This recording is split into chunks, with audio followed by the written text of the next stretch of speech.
Hello and welcome back to Sly 2, Band of Thieves. I'm going to get out of this combat by going into the mission. Alright, Sly, there's your new objective. Sneak inside and smash the coffin of the evil wolf priestess. Sounds pretty harsh. Does the old girl really deserve that sort of treatment? Weren't you listening? She was an evil wolf priestess. Once you smash the coffin, it'll free all the ghosts trapped in there with her. Okay, I don't know where you're going with all of this, but freeing trapped ghosts sounds vaguely heroic. Yeah, sure. Vaguely heroic. That's good enough. That's all the reason we need. How about... That's not what I meant to do, but there we go. Thank you. Alright, going in here we have some statues and things, and... what we know about statues is that they're dangerous, just so you know. But speaking of danger... we have some traps we need to get through here, but it's really not a big deal at all. You don't need to time anything or do whatever. You just latch onto the one guy, latch onto the next guy, and there you go. Now, going in here, we're going to have some, well, dangerous things. But we just smash the coffin, and that's it. Everyone dies. Nice work.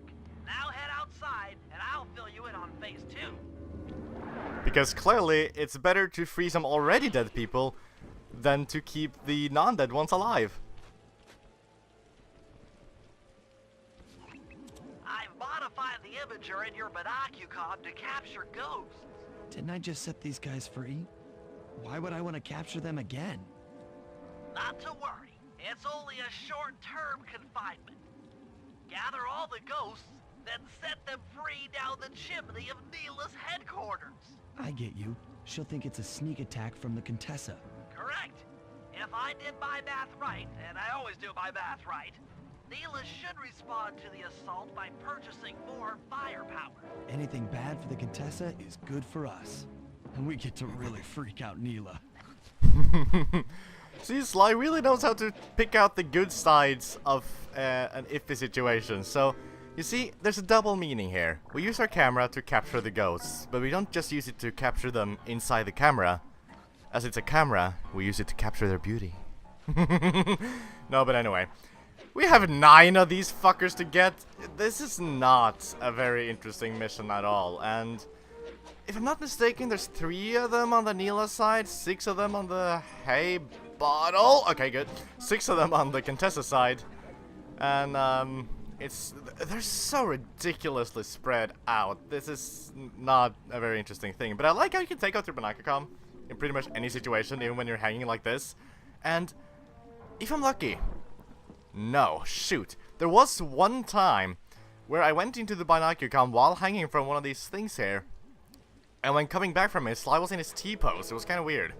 I haven't been able to recreate it, so I guess it was just kind of an accident. I wrote it down in my notes as sort of a, you know, if you do this, he's going to definitely be in the T-pose, and that's apparently just bullshit. So yeah, here's number 2 on the Neela side. I've seen the 3rd one, and... does that mean? Indeed! I was perhaps not mistaken. That's always a victory. But yeah, this is... I guess this is also kind of an okay way to properly explore the islands. I've kind of realized that by putting out the bottle so much... I feel like I haven't really gotten to properly show off the whole place, and that's why I've been showing more of the general running around and going from one mission to another, because we haven't had a sort of run-through of the area that we usually do near the beginnings. But if you are impatient and wondering about the bottles, it's gonna happen very soon. Well, if I may paraphrase, if I've done my math right, we should collect the bottles next time! I don't know why Bentley sounds vaguely like... what is that? I don't know, that's fucking Texan or something, I don't know. I don't know why Bentley sounds vaguely Texan, but he sure does. He sure is a ghost. How about we not get tanked by the tanks? That would be great. Actually, getting tanked does not mean getting shot by a tank, I'm pretty sure. If it means anything at all. Hey buddy. I can't really tell what these are supposed to be ghosts of. They kind of look like some sort of dogs. But I don't freaking know. They're just kind of things. That's all that matters. How about we get some treasure? I've been really, lacking some money, I feel. Because we haven't even bought all the new moves yet, and we only have like, what, yeah, 400? That's not impressive. But hey, here's another ghost. Kind of fitting that a ghost is by the guillotine. I don't think there's a way to activate this, maybe? I don't know. I can't remember there being. Unless you cut the rope? No. Okay, probably it's just for decoration. You can, however, hide under it if you want to. Oh, there we are. Very nice. Okay. Now, there's a couple of ghosts that are very, very high up. And I like saving those for last. Because having the paraglider, catching one of the ghosts very high up as the last ones, will allow you to easily use your paraglider to go all the way over to Neela's office very quickly. Another thing you can do is, of course, to just save the ones on the Neela Island for last, which also makes perfect sense, but that's the wrong button! Go away. I like how you use the smoke bombs right in front of him, and he interprets that as, oh, I better look behind me. After all, he used a smoke bomb and disappeared, so I guess it's behind, I don't know. There's maybe some logic to it. There's logic enough considering he's a bird, but hey, it's not that great. Also, these red barrels, don't hit them. You're probably gonna die. Pretty much. And that's bad. Now, thankfully, you don't need to... Oh, wow, I caught him in the cage! Talk about capturing! But yeah, all the ghosts... I guess you could say that all the ghosts work at the checkpoint. It's not really the same because it's not like you spawn...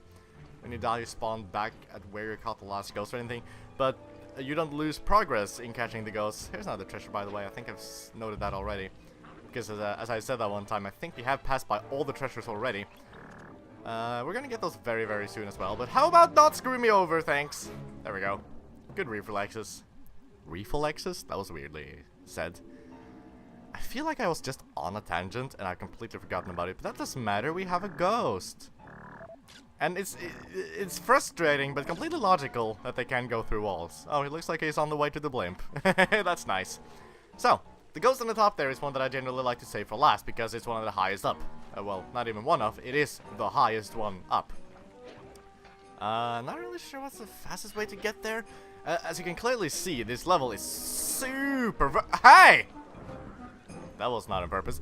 This level is really freaking vertical, which is why, as I've said, having the paraglider is a godsend. Like, if you don't have the paraglider here, it's obviously not a terrible thing, because you're also supposed to be able to run around here as Bentley Murray perfectly fine, but having the paraglider, you're never going to not want it, basically. That I was going to phrase that like you're never going to miss not having it, but that like doesn't make sense. Okay, Sly, you have all the ghosts. Now just make your way to Neela's HQ and drop them down her chimney. I mean, when has things not making sense ever stopped me from saying them? So here we can just sort of fly gently over to the side here. I think actually the one that I took second to last is the one that's easiest to take for last in order to most easily fly to the headquarters, but it's not exactly like this was a huge freaking damper in the spirits or something. I don't know. I guess now in hindsight, it probably would have been quicker to just say one of the ones over here for last. You know, there is a ghost on this building, for instance. Where's this freaking chip? Oh, I was expecting to go higher up for some reason.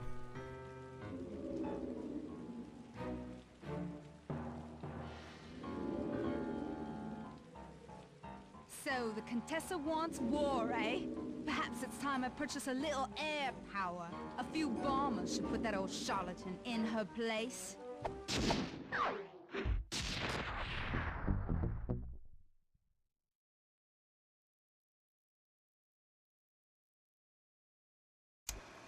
All right, fellas, let's get down to business. The first steps to escalating the war between Neela and the Contessa have gone well. We're down to the final setups before we spring our trap. Sly, I need you to steal a voice modulator from the castle and install it under Neela's headquarters. If all goes as planned, it should allow us to give orders to her mercenaries without being detected. Unfortunately, Neela's recent bomber purchase has made her army over-enthusiastic, and they might strike before we're ready. Which leads me to Murray. I need you to hotwire one of the Contessa's tanks and go to town on the mercenaries. We just need to intimidate them a little. And finally, I'll venture back into the crypts to power up that old computer in the re-education tower. We're going to need it to save Carmelita. Oh, and Sly, if you haven't already got one, you'll need to buy a paraglider for the heist. Okay, let's move out! We're going to be moving out, but we're not going to be doing some more missions quite yet. I feel like we're making some good progress. As you can see, once again, we have somewhere. Trust me, we have 3 missions. There it is! 3 missions, 1 for each of the guys. It's really cool that this level is so evenly divided between the characters. I like it. It doesn't feel stale, even though it's more predictable than we're used to. I just like the fact that all of the guys are getting pretty much equal screen time. It feels like they're all equally important, and it hasn't ever felt like one is necessarily much less important than another. I guess aside from maybe Mary has felt kinda not so important in the beginning. I didn't even fall in the water. Wow. But I just mean that it's nice to have things more evenly spread out like this, and especially after we had the previous Prague mission where there was a really great start with Bentley. I keep taking out this stupid clock instead of the thing I'm actually supposed to get out. Anyway, as you can probably tell, we're going for treasures, by the way, but I should probably do something like this first. Can they see me? Doesn't seem like it. Good. The airplane that you saw flying around, that was one of Neela's new Air Force things. They can't shoot you. Much like the Thunderflop, they know neither friend nor foe. Neela is not discriminative towards who is on whose side. It just matters that you're in the way. It's really... She has an interesting approach, let's say that. But I kind of just want to get this stupid treasure. Why are there so many flipping birds? I don't need you. Okay. I'm not even gonna get... No, fuck off. I'm not even gonna get all y'all fucking things. Why do I keep sounding like a Texan today? But oh, whatever. Booby trap treasure. If I'm not mistaken, I believe all the treasures are booby trapped here, actually, which is a first, but certainly not a last.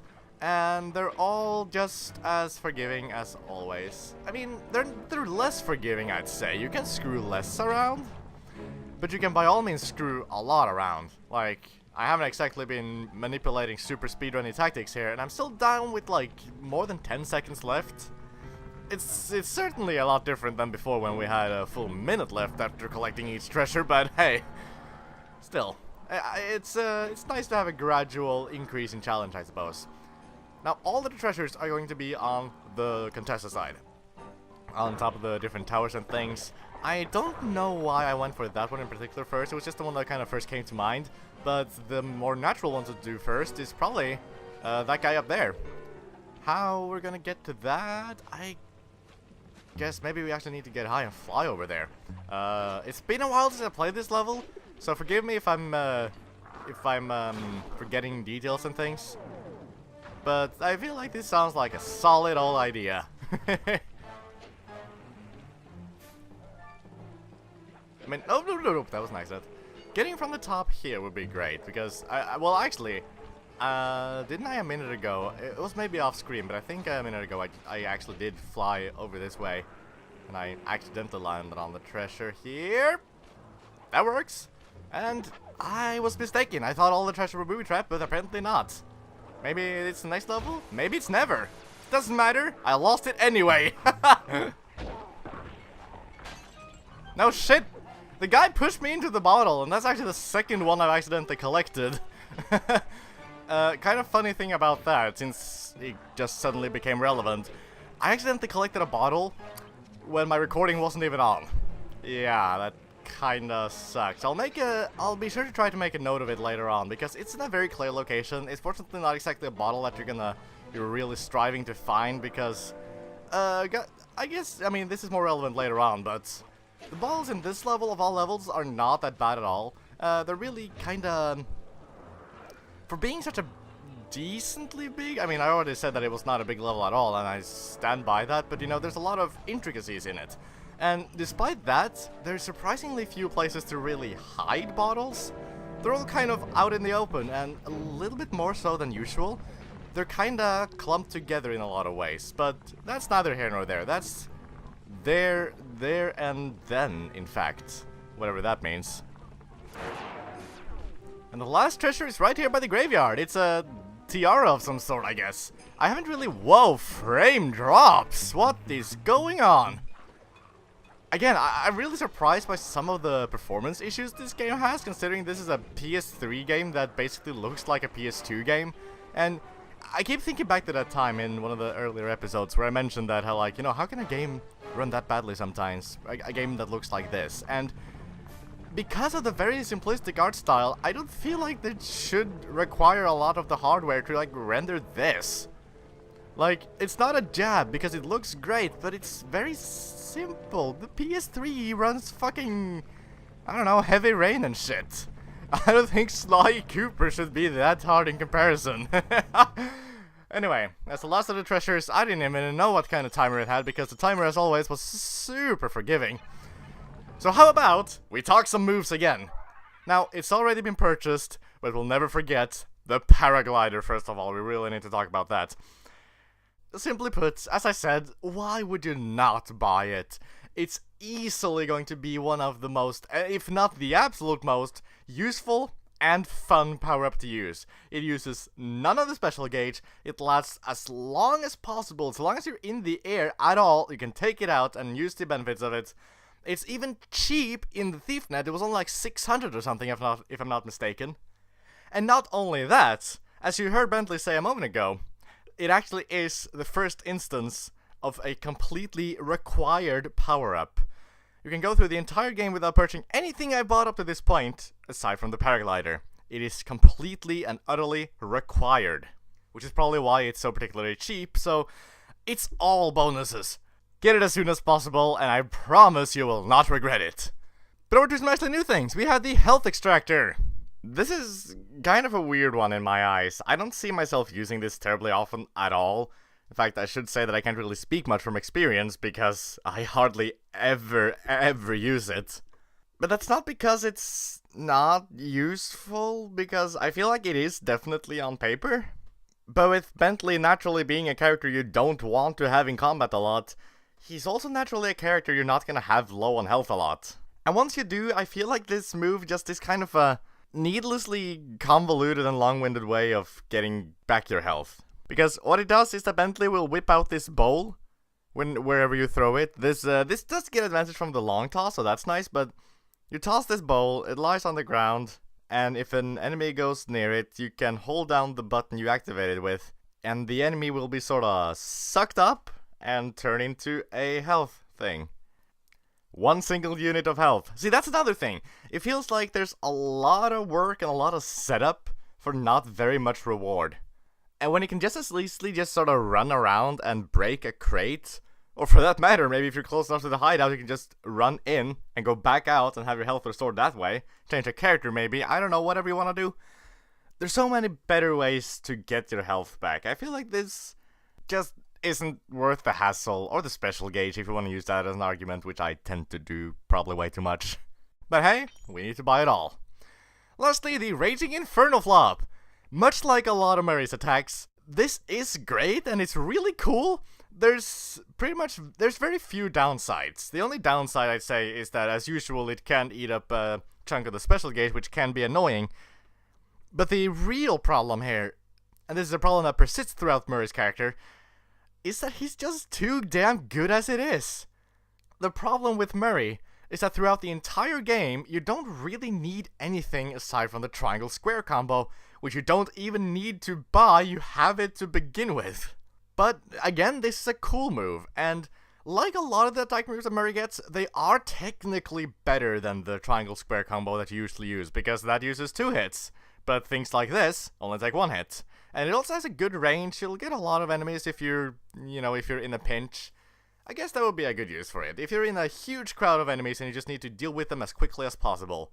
But again, even then, it's a slight convenience, but I don't feel like the normal knockout combo is really bad enough to justify using anything else. Unless, of course, for variation's sake. And I guess sometimes that can be as good a reason as any. That's it. We have one more move, however. We have the balls that we need to collect, and I say we do that next time. So, thank you very much for watching, and I'll see you then.